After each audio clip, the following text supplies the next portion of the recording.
Hi, everyone. Thank you for joining us today for the third of 4 exciting sessions as part of our Retail Innovation Summit, created in partnership between XRC Labs and the Baker Retailing Center at the Wharton School of Business. My name is Pano Anthos. I started XRC in 2015 as a venture fund and accelerator to foster innovation in the retail technology and consumer goods sectors that we believed were approaching an impending cataclysm. And sure enough, here we are. COVID has no doubt been a shock and has perhaps changed many of our behaviors permanently. We invested in the earliest stages of startups to promote change and enable the retail and consumer goods community to thrive. We've been building a mutually beneficial ecosystem of leading brands like Estee Lauder, retailers like TJX and CVS, 300 plus venture capitalists and investors, and over 500 industry executives and mentors. So it should be no surprise that we and the Baker Retailing Center focus on the future of fitness, physical and mental, as an important, dramatically changing consumer trend.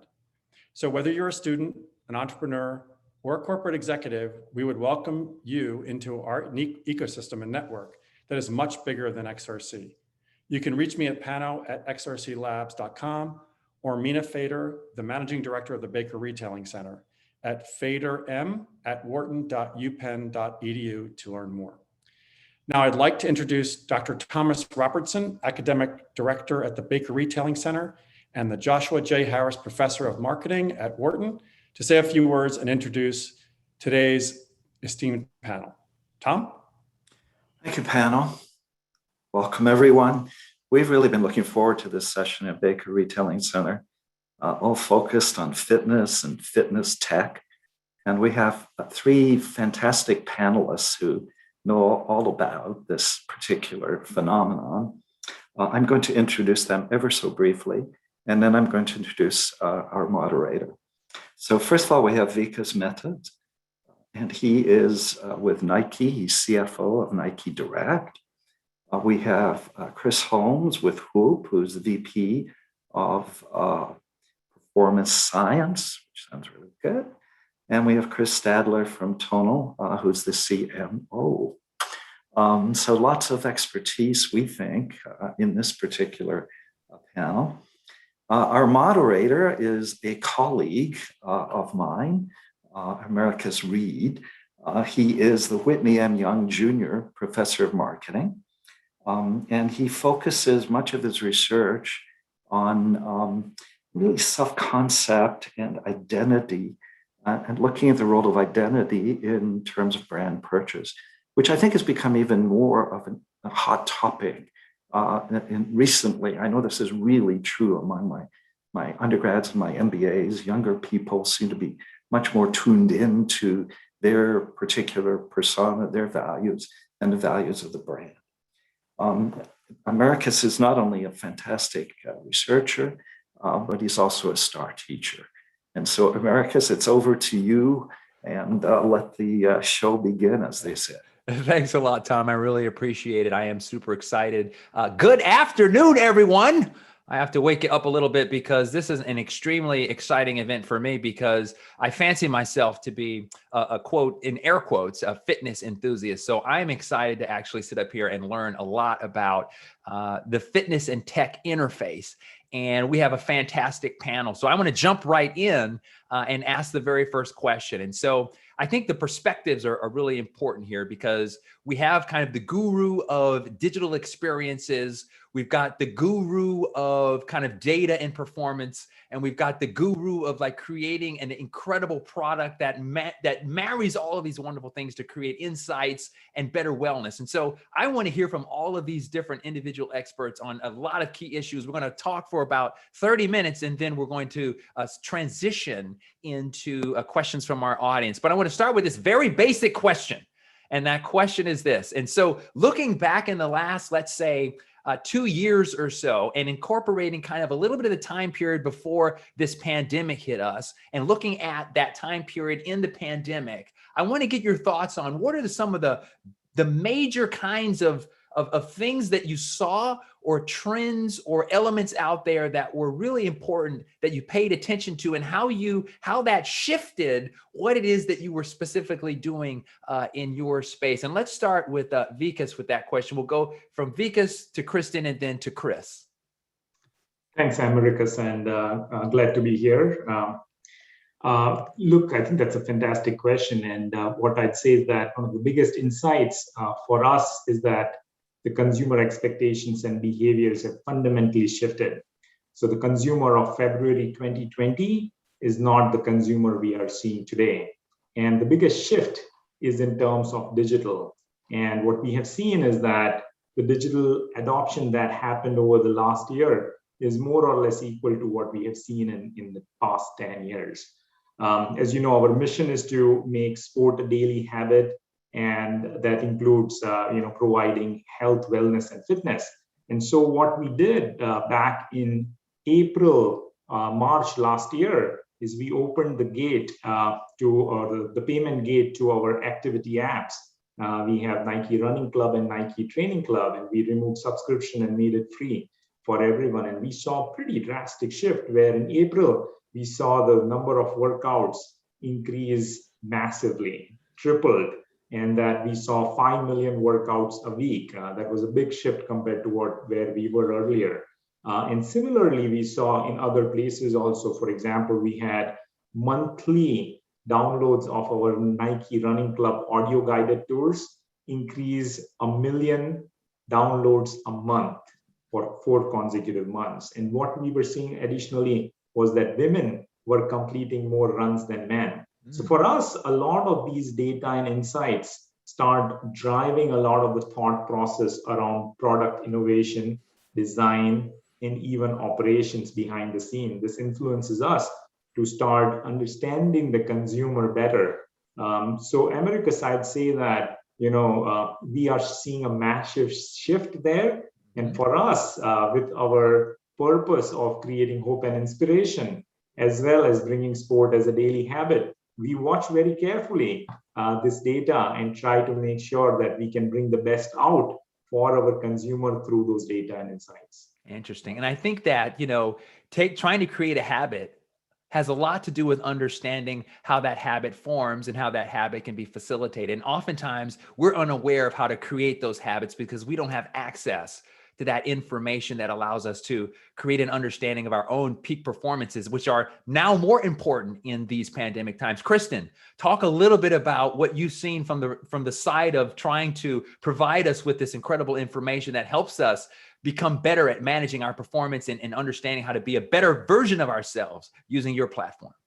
Yeah. So, I guess I can talk very quickly about just about the actual data and what it said about, how our members have kind of changed during these times in terms of their sleep, their exercise, and just overall cardiovascular health, because I think this is quite relevant and interesting.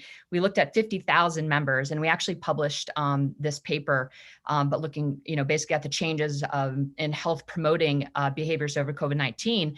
And what we saw with our members is they actually got healthier.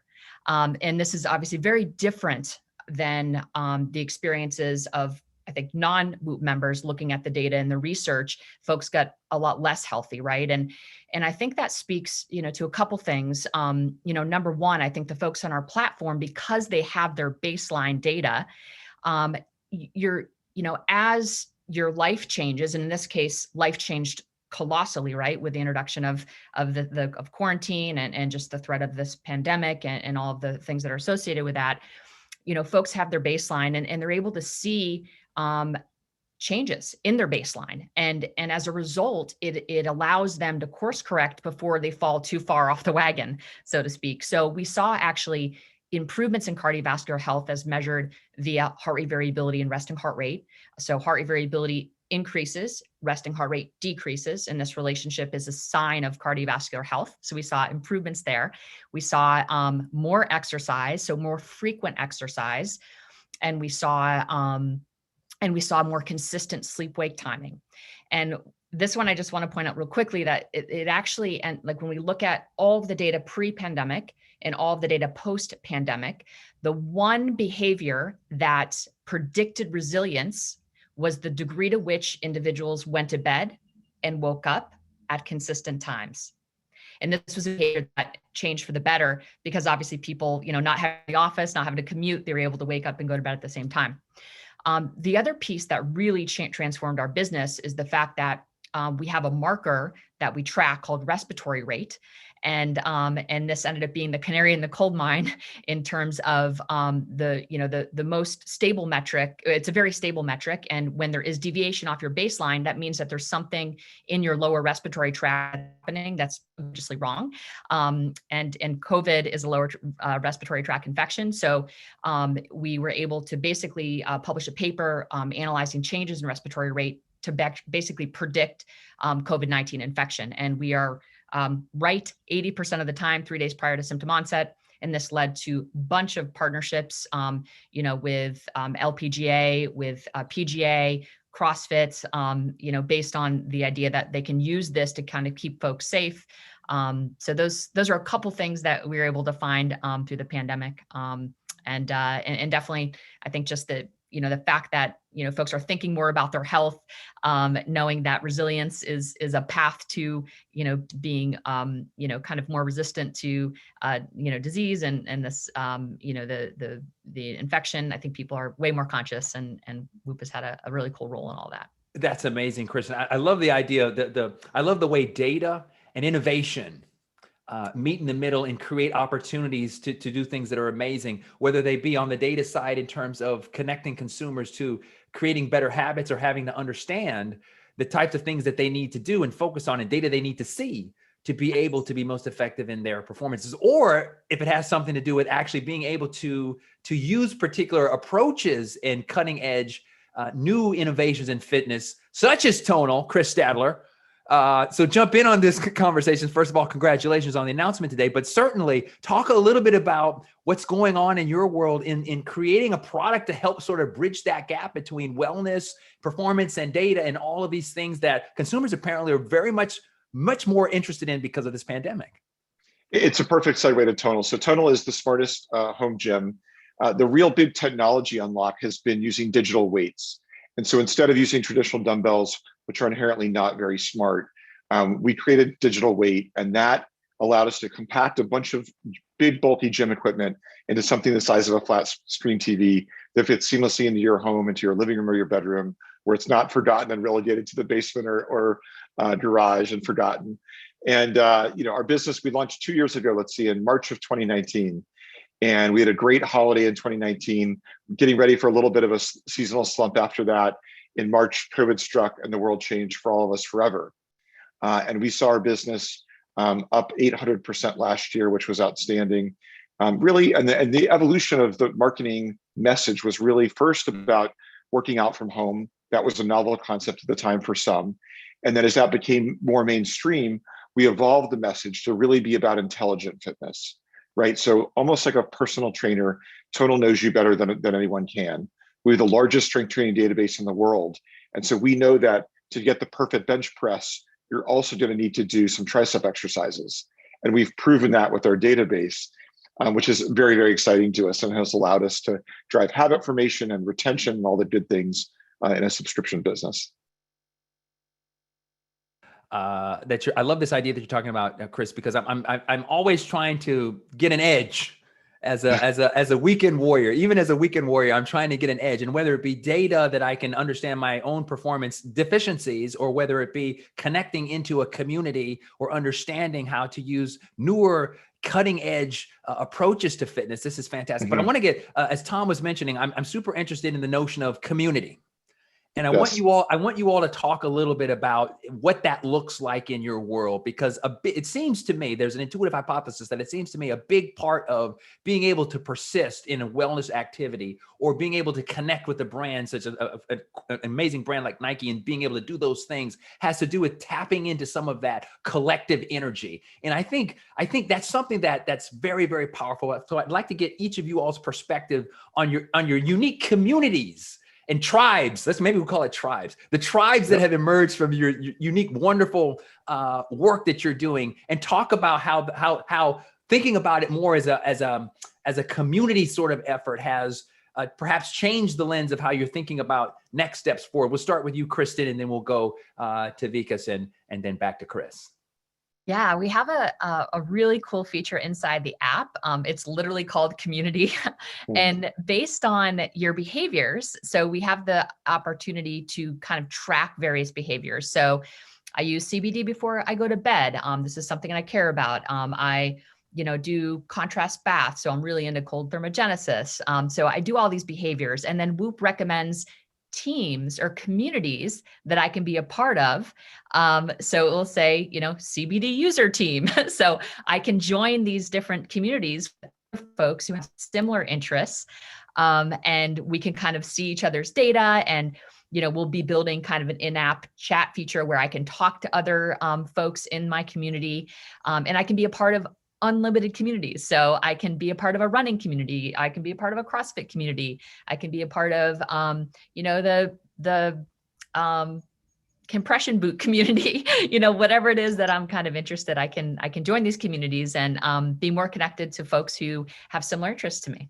Interesting. Vikas, please follow up on this, because I know that Nike Direct is involved in this world of creating these amazing experiential sort of events and just connection with the Nike community. Talk a little bit about how this has been evolving into the strategy of what you've been working on.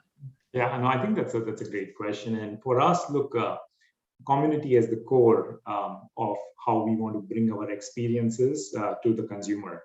So for example, our rich app ecosystem that we have, what we do is we pack compelling content and experiences. And the way we do it is by bringing in the right content for the community, and then making sure that we can help meet the community's needs at different point of time in their journey.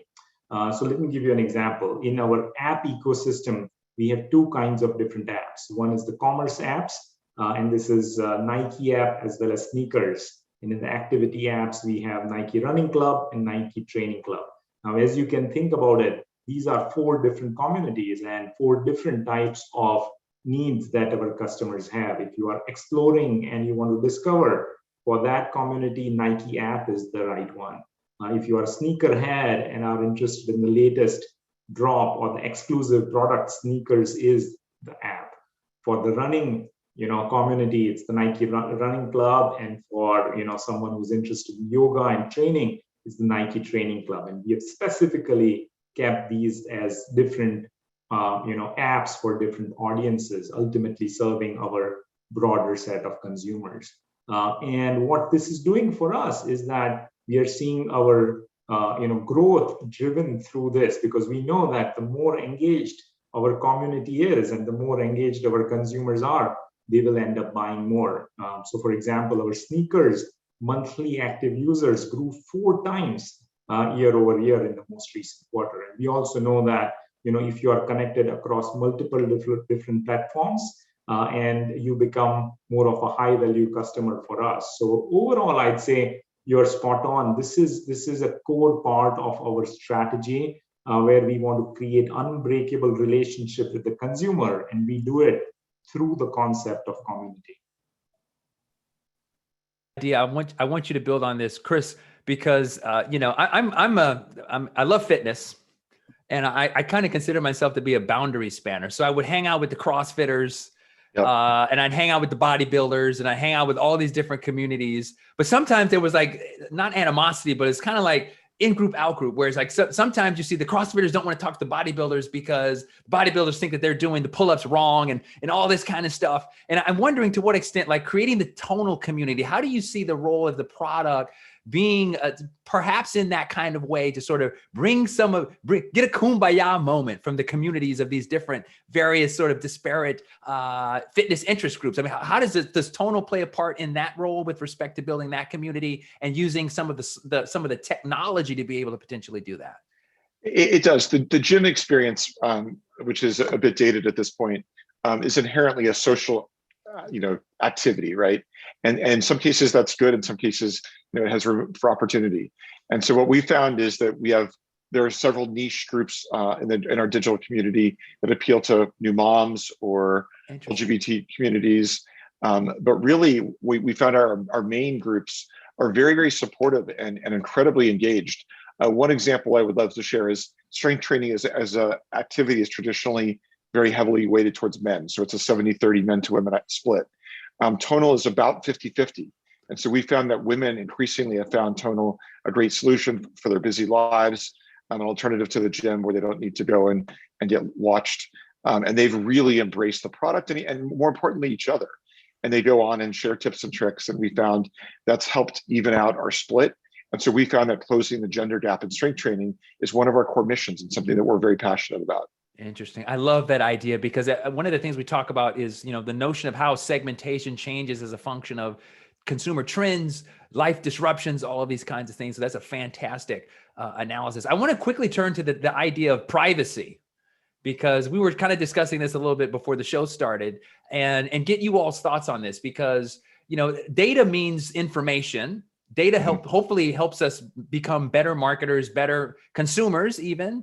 But it also has this sort of thing of like, well, how much of this do I want to share? And like, am I aware of this? So I want to get each of our panelist members' perspective on this overall, this notion of the consumer privacy issues and how the data is used and sort of what do we need to know as consumers on this issue. And I'm going to start back with you, Chris Stadler of Tonal, to talk a little bit about this, because I'm sure you're capturing all of this information to be able to create an innovative concept that can literally be your personal trainer and have all that information, gathering all that data, which probably goes back to a cloud and then allows you to gather insights. Talk a little bit about how you talk to consumers and make sure you deal and how you think about the security issue.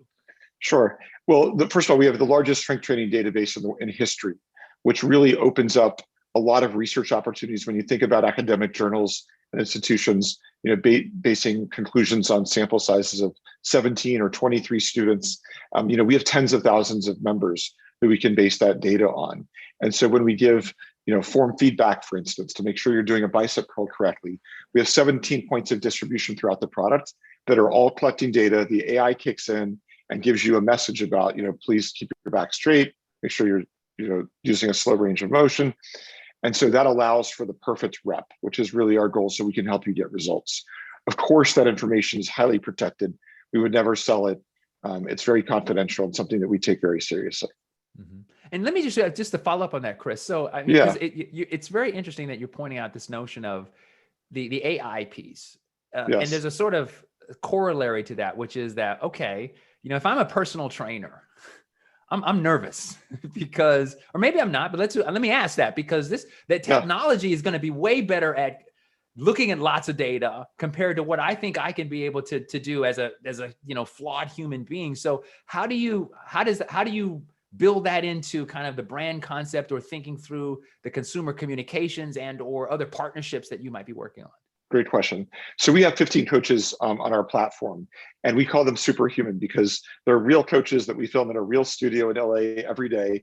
And the technology and the AI basically knows me so well that it knows when I go to bench press, I need to bench press 120 pounds, and it's going to set the weight accordingly. Oftentimes our members will say, Coach Paul really pushed me hard today, and I'm really sore. Well, the beauty of and the magic of this product is that Coach Paul didn't set the weight for me, right? The AI did. Right. And so hopefully that's a seamless integration and something that is very invisible to the consumer and very flawless. Very, very cool. But certainly we see potential. There are a lot of personal trainers, and there's a segment of the population who really do want one-on-one training. Mm-hmm. And we have a camera that's built into the equipment. So you could imagine one day that we would have one-on-one personal training, and you would actually be working with a real coach live. The technology is already built into the equipment, so we can do that. Very, very cool. Vikas, please jump in on this conversation and help inform us a bit more on this issue of privacy, consumer perceptions, lots of data, all these issues. And maybe consumers don't care about this. Maybe the younger consumers are like, hey, we're cool with this because we grew up with these devices in our hands. But talk to us through your perspective, Vikas, on this security point. Absolutely. Yeah. No, at Nike, we take our consumer privacy very, very, at a very high priority level. And we are committed to protecting the privacy of our Nike members as well as consumers. I think the key thing over here is to give the power back to the consumer or the member to be able to decide when they want to delete or what they want to do with their data first. The second is behind the scenes for us. We invest heavily in terms of security and the infrastructure to make sure that we can be guardians of the data of our consumer. And finally, I'd say that for us, a lot of that, insights that we get from the data are at a very aggregated level, thinking like, women had more runs than men, and we are seeing a trend that is changing. And how should we leverage that in order to drive better personalization, better innovation, better products? So absolutely, we take it very seriously. And I think for us, the digital feedback loop at the highest level is extremely important to create deeper engagement with the customer, to optimize our operations, as well as innovating the product. And we are less interested in sort of the minutiae or the minute data per customer. Kristen. Yeah, we have kind of a tagline that we use often, and I think this kind of summarizes how we think about it. But Whoop very much exists to improve your life, not invade it. So we're, very obviously, we take our users' privacy as seriously as, it's at the very core, very tip of the spear of what we do and how we think about our members. So we're very, very committed to protecting, personal data and our, privacy. When you come onto our platform, it's very clear what we do and what we don't do with your data. So, you have the opportunity to kind of read that and determine whether or not you're comfortable. And if you're comfortable, you can become a member.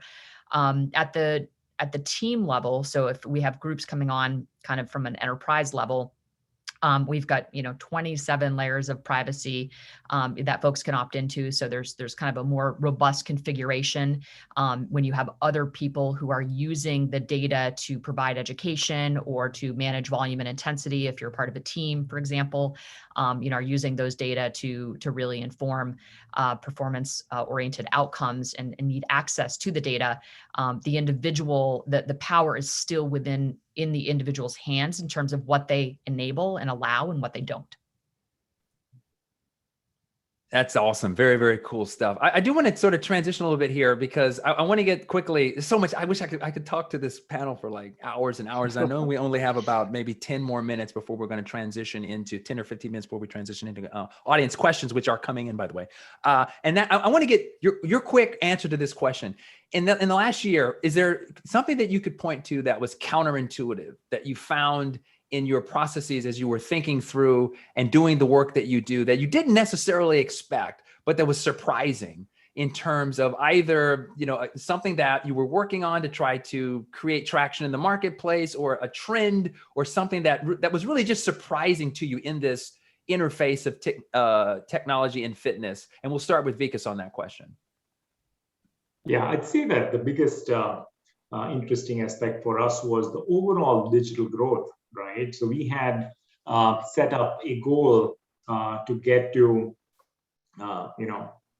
25% digital growth share of business for the entire company. And we crossed that 3 years ahead of where we had set it up for. So I think the biggest change that we saw, and that was underlying, we were seeing shift in usage, we were seeing shift in engagement, and we were seeing shift in overall monetization. And that was all driving towards digital. And we feel that is permanent. I don't think the change is something that, and we don't perceive it as being temporal. So that was probably the most interesting thing for us in terms of pace of transformation and how quickly our users started adapting. I'll give you one other example.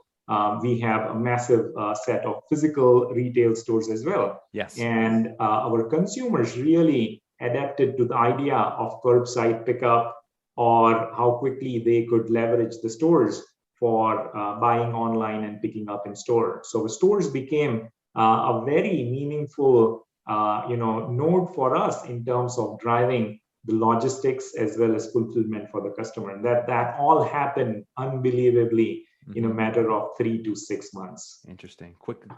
A quick ramp up. Kristen, what are your thoughts on things that counterintuitive things, surprises that you saw in your world that maybe created a bit of a pivot or an adjustment or a change, et cetera?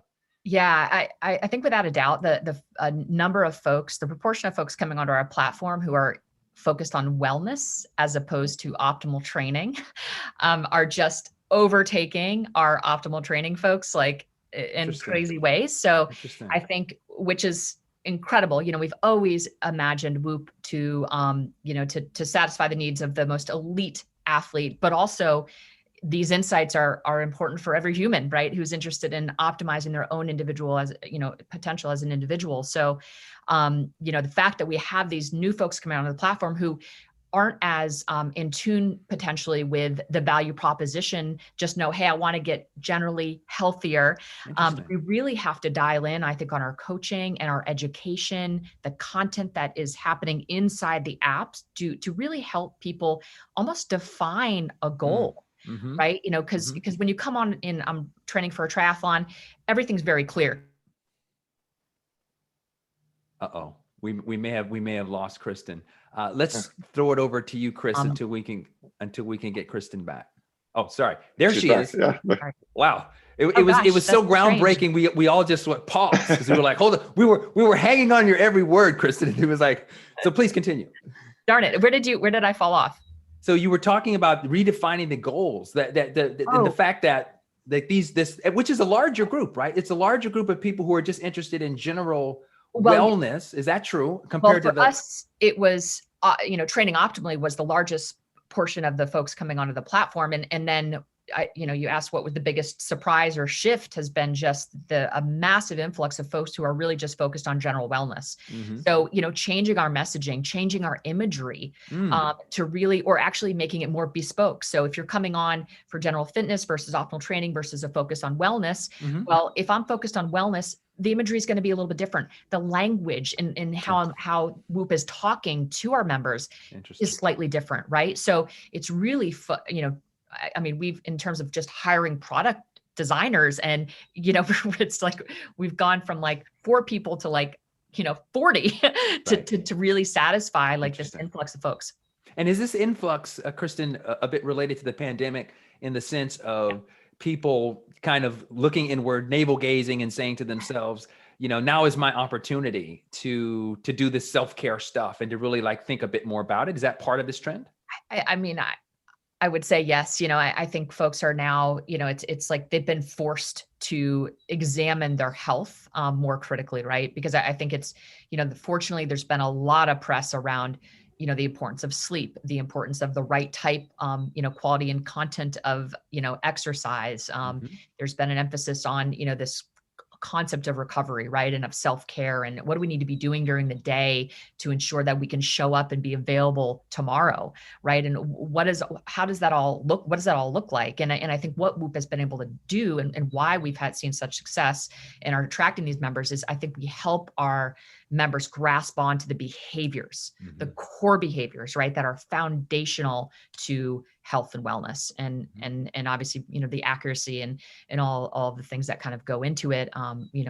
We've been able to prove, we've been able to have that external validation, right, from a lot, from the Army and from CrossFit and LPGA and PGA and all these partnerships that have said, yeah, Whoop is great, and I think that's enabled other people to kind of pile on with confidence. Interesting. Chris Stadler, please jump in on this. Talk to me about what surprised you. Educate me, to teach me something that I just don't know. Talk to me about what you learned.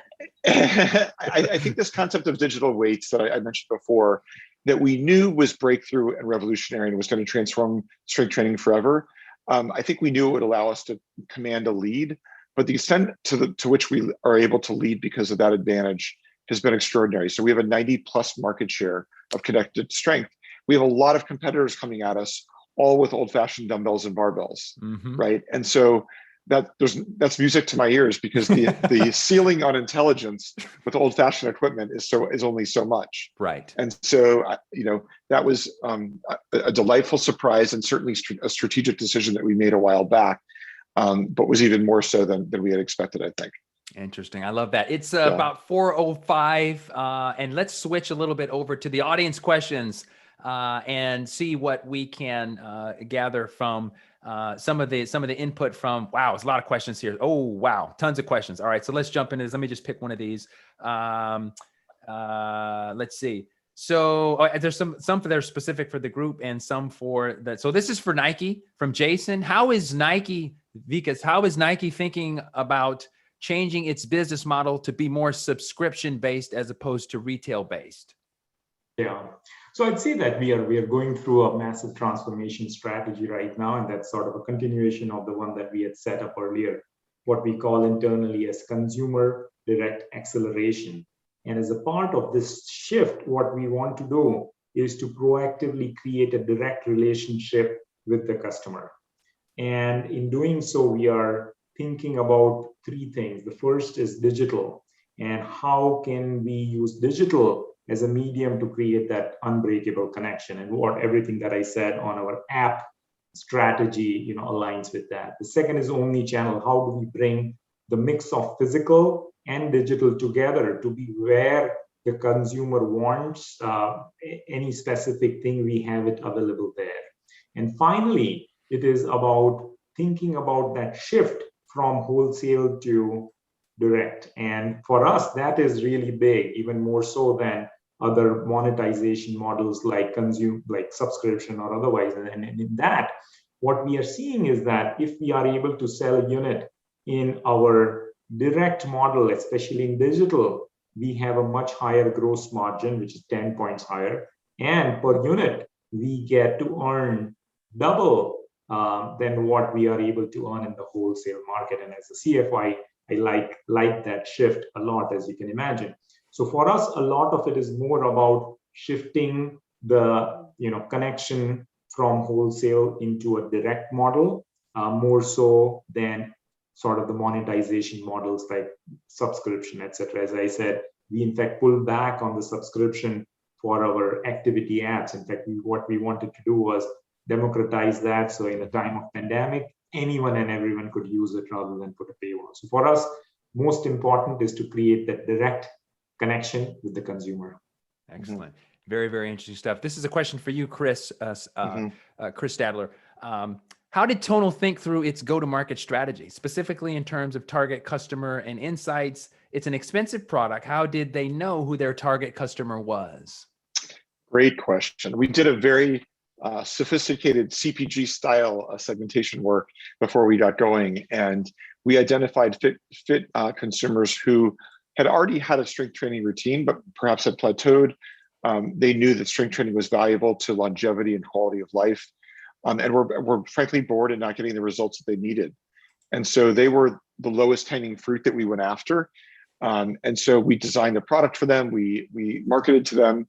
And as we've grown and gotten bigger, it's allowed us to extend to other groups. So we're looking at strength training for specific sports right now, and bringing in a masterclass strategy where you may have a legend in a sport that would come in and be a guest coach and help you train for that particular sport. So there's been some great niche audiences, and frankly, some bigger ones that have been attracted by these bigger legends and celebrities. Interesting. Kristen, you are a former collegiate superstar athlete, former super successful field hockey coach at Princeton, 12 Ivy League championships in 13 years. Congratulations. And then you made this transition into the fitness tech space. I want to ask this question on behalf of Catherine. What advice or recommendations do you have for a young graduate that would be interested in working in the fitness tech space? How to get started, what type of experience, skills to gain early on in her career, et cetera, et cetera? Oof. Yeah, I mean, it kind of depends if you want to go. I was, when I was at Princeton, I was very much into all things technology. So I was, taking in subjective load, internal load, external load. And my athletes weren't guinea pigs, I promise, but we did use a lot of technology to try to inform our training, to be able to monitor adaptation, to really understand and not guess how the athletes are actually adapting to the things that I was doing to them. So I was very much into all this technology, and the gap that I saw was that, or what I witnessed in the data is that there was very little correlation between what I was doing to the athletes at practice and how that influenced next day capacity. So if you matter a kind of a graph, a line with practice, like it was literally there was no correlation whatsoever between training and next day capacity. So there was really this a very, I was able to understand that, okay, it's these other 22 hours that they're not with me that actually has more influence on next day readiness or capacity, right? So how I couldn't take what I was doing in training and then apply that knowledge to train them tomorrow. So that really led me down this wormhole with statistical machine learning, computational biology at Princeton to develop my own kind of technology. And that's was kind of building the Whoop Doppler. And that's when I met the CEO and founder of Whoop, and they had hardware. I was just using Fitbit, using their API, pulling in, re-engineering basically kind of this, 24/7 picture that took in sleep and hydration and food and some psychological kind of parameters. And anyway, long story short, I ended up kind of joining forces with Whoop, and that's how I kind of got into it. But it started with a deep understanding of physiology. My academic background is in physiology. My PhD, which hopefully I finish the next year or so, is in psychology. So I've been very, deeply interested in kind of how psychophysiology kind of interacts to foster, to basically influence human performance. And that's been kind of the subject of my kind of research and, everything that I've done around that on the applied side. Excellent. Very, very impressive. Another question. This is from David. I'm going to pose this question for all three of our panelists. Fitness offers significant health benefits, especially for those who aren't yet engaged. How do these three organizations, which seem focused on the already athletic or athletically curious, hope to attract future this is a new segment, future former couch potatoes, as Mayor Pete might say? And let's start with Vikas. Yeah, I think that's a great question. And we think a lot about these categories which are not involved in sports, or where we see diminishing data where the sports involvement is getting lower. The three categories we think deeply. The first is kids. Especially during the pandemic, we saw that kids' physical activity got much lower, and we are partnering with our sort of community resources and other teams. And even in our Nike Training Club app, we have specific sessions that are father and daughter or father and son showing how to do exercises, just to bring that younger generation into the habit of exercise and workout.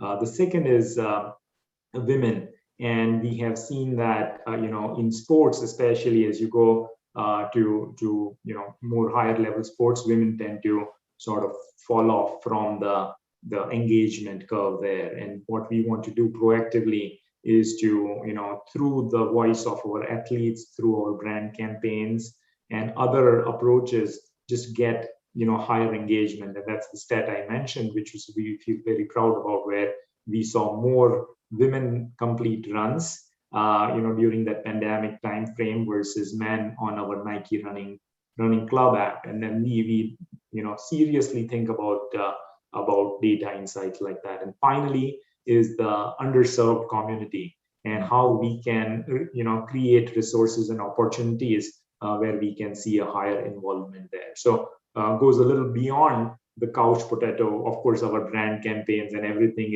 is driving towards bringing more fitness and making people interested in engaging in fitness activities. But beyond that, we think about these three groups very critically. Very, very, very nice stuff. Chris, can you jump in on this and give us your perspective? I can. I think going to the gym can be quite an intimidating experience. I remember, when I was younger, I would go in with a Men's Health magazine in college and sort of flip through and try to figure out what exercises to do. Mm-hmm. I couldn't afford a personal trainer, so I didn't have that opportunity. And 76% of Americans believe that strength training is important, but most of them are either intimidated to go to the gym or don't have the equipment or knowledge to strength train at home. It's big and bulky. We talked about it being relegated to the garage. So we think that Tonal helps overcome a lot of those issues and gives people, a great place to start, particularly if you've never done it before. Your first session on Tonal, you'll do 3 exercises, and based on the performance on those 3 exercises, the AI kicks in and will set the weight for you for the rest of your time on Tonal. So you never have to think about it. It takes the guesswork out of it, and the AI will be your real personal trainer. So hopefully we've solved a lot of the barriers to new users.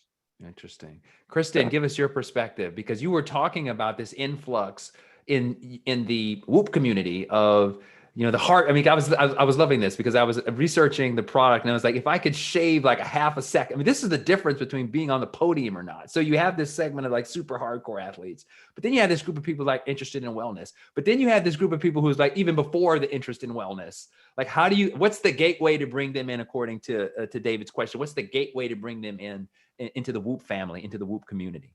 Yeah, I mean, I think it's the awareness that, or I think understanding the opportunity of just measuring your health. We AI can solve for a lot of problems, right? And we don't need to guess. We have really good technology that helps us understand how our body is adapting to internal and external stimuli, right? And if we can manage when you're in control of your own physiology, you have the keys to the kingdom, right? Like there's no reason not to understand how your body is adapting, right? Like in the extent that you can understand how your body's adapting, you increase longevity, you stave off disease, you have higher levels of cognitive functioning and physical functioning. We're not just talking about shooting a better free throw or being faster in the pool. We're talking about the correlation between time spent in deep sleep and heart rate variability and executive functioning and working memory, right? Which we all need, right, in our lives. So this isn't just about athletic performance. This is about understanding, like owning your health, owning your health. That is 100% what this is about. And every human is responsible for owning their health, in my view. And we have technology that does that. And that's really at our core, kind of what we, I think, offer anyone who's got a wrist and is human. I think that's awesome, Kristen. Here's another question that I think is really interesting, because we have three really cool, quite different services, products, solutions. We'll call them solutions. And an interesting question coming in says, how do you think your business models and competitors, this is interesting, will adapt post-pandemic? Do you think there's a need for social in-person will force you to develop a mix of virtual and in-person offerings? Do you think virtual will be as prevalent in 6 to 12 months? And another question for you, Chris, that idea of a tonal studio so people can go to and experience it together, going back to that point. So talk to me about business model adaptations. Let's start with Vikas, and then we'll move to Kristen and then Chris. Let's start with you, Vikas. Yeah, look, I think for us, the mission remains the same, and which is about the consumer. So rather than thinking about what the competition is doing, we've always been hyper-focused on our community and our consumer. And for us, what we feel is that whether it is physical, digital, or the hybrid world, we'll find compelling ways to deliver an authentic Nike experience to our consumer. And I'll give you one example. Live streaming is a new form which our consumers are more and more asking for. So we, in fact, doubled the number of countries with which we provide live streaming. Our live streaming average duration doubled to 15 minutes. So I would say it's more about investing in what the consumers are looking for, whether it is physical, digital, or the hybrid world. Interesting. Very cool. Kristen, talk to us, because I think that, success never happens in a vacuum, and someone's going to look at what you guys are doing and saying, wait a minute, I got to jump into this. So talk to us a little bit about creating and what you've already created, but maintaining that competitive advantage when competitors start trying to nip at your heels. Yeah. I mean, I think in athletics, I think there's a lot of parallels, right? Like, you win 12 Ivy League championships in 13 years. Like it's not about being focused on a competitor. I can tell you that much. It's about understanding the factors that, understanding what we really care about, sticking to our core values, being really good at the things that we're interested in, listening in the case of Whoop, listening to our consumers and building a product that helps them understand their body, right? Our core mission is to unlock human performance, is to help you understand the secrets your body is trying to tell you.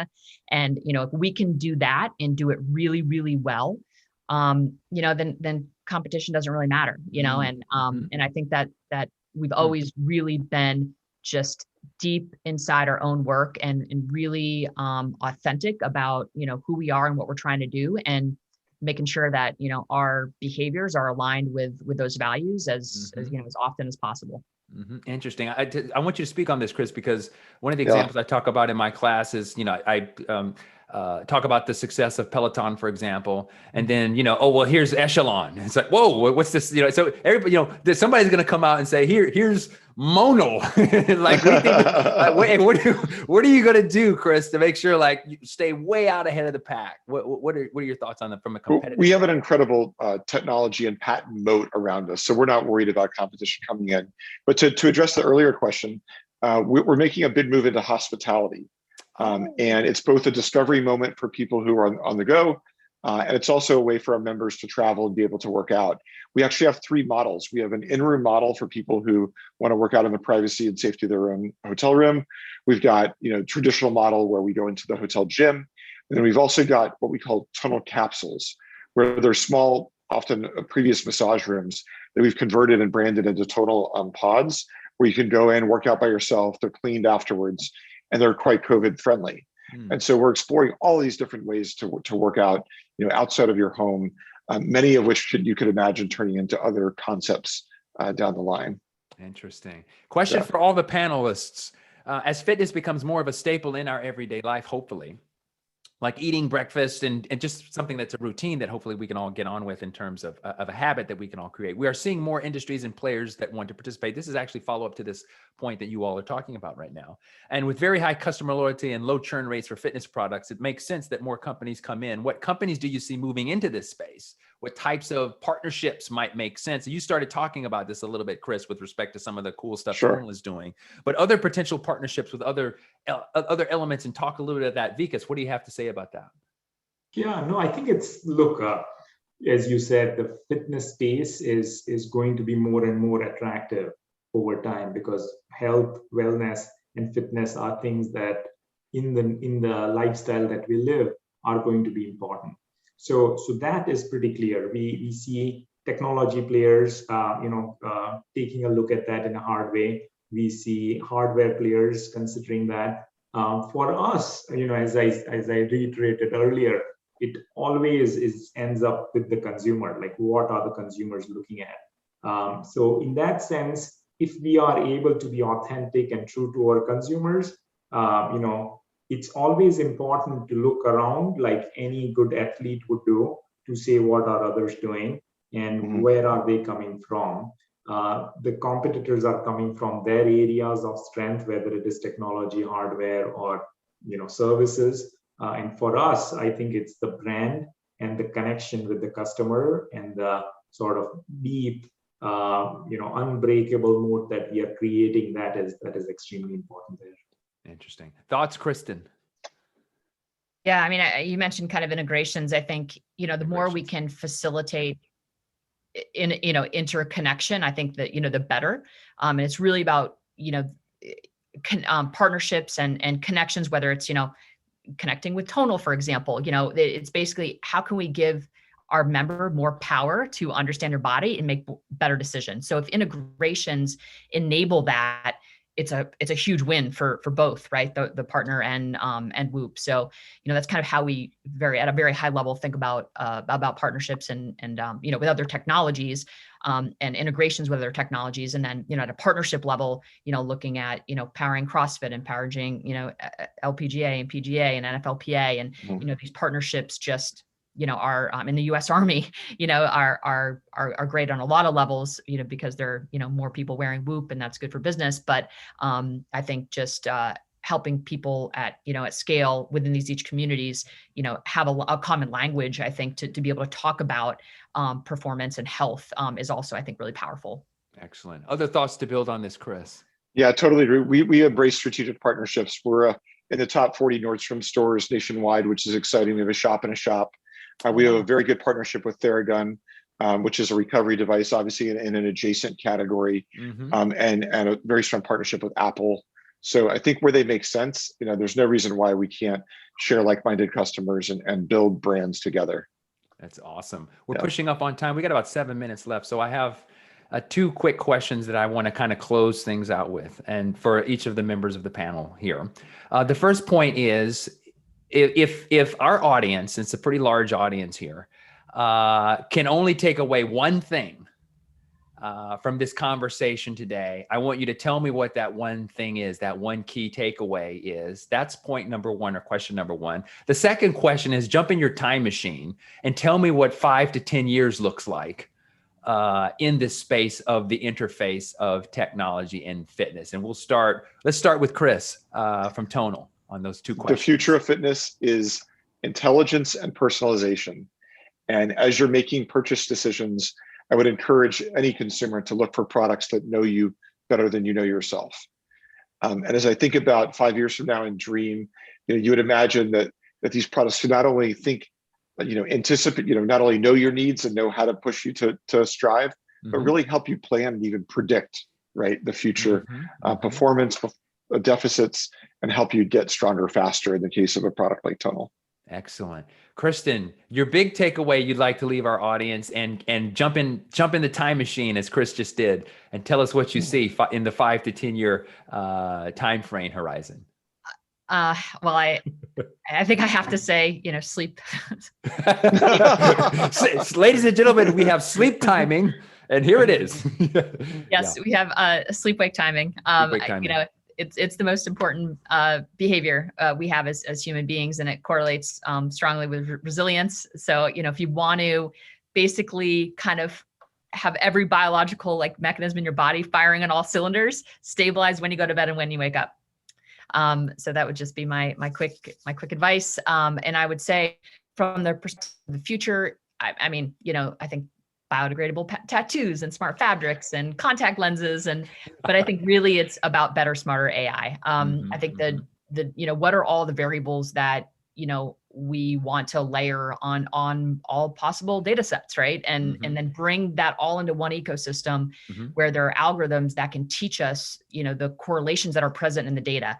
To me, that is the North Star, and not doing this retrospectively, but just having feedback in the moment on how I can alter my behaviors to, really improve my situation, right? And wake up and have those insights. And that's, in part what Whoop Recovery does, right? It's predictive of, how you're going to perform. So, and it's less than optimal. You can take steps to improve your situation so you can get to a better spot that day, and improve your situation for tomorrow. So I think to me, it's definitely around the AI and that, becoming smarter and smarter, very much to Chris's point.